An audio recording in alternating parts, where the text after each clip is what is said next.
Today we're going to insert some bathrooms in our project. We're going to look at some models for bathroom layouts, public bathroom layouts. Typically the stalls are 3 by 5 for male and female. And of course for male you have urinals as well. What adds complexity is the ADA requirement for the bathroom over here. This is the old-fashioned layout. Let's say we look online and this is what we actually see. And we like that model. We looked online. We want to steal that image.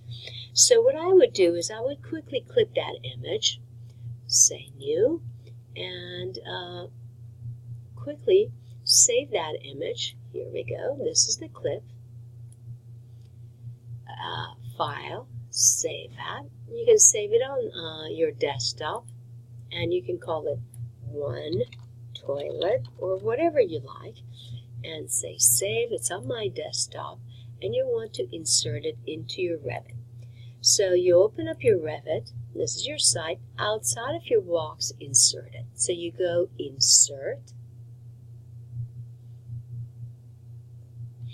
image,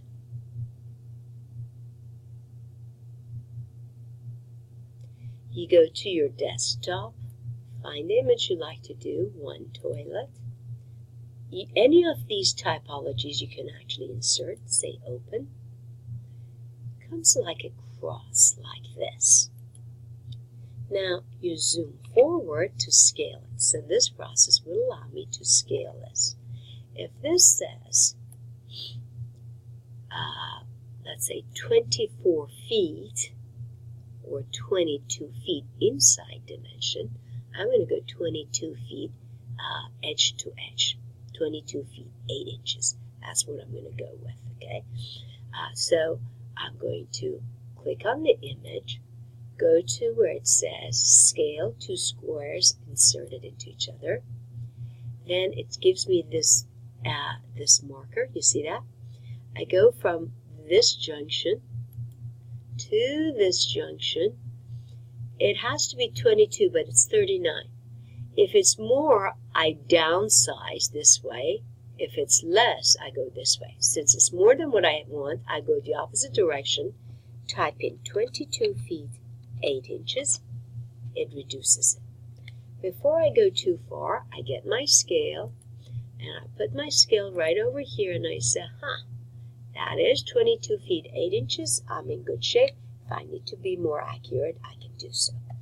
Once I input it, notice I actually plugged in another bathroom.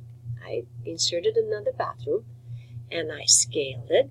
This bathroom layout is different, and I have male, female, so I split it and I said, I can actually have a uni-module over here as well. This is the way we insert something that's already been done. After you're done, you draw over, make sure you meet all the requirements, and you stay much more accurate. This allows me to quickly configure the bathroom layout based on the standards and the models that have been already worked on. Bathroom layouts are standard, so don't try to reinvent the wheels too many times. You question it a little bit, watch the layout, look online for various layouts, go through the bathrooms that you can access and make modifications, but don't reinvent totally from scratch. First start from these, modify these, then plug them into your project, use the mirror.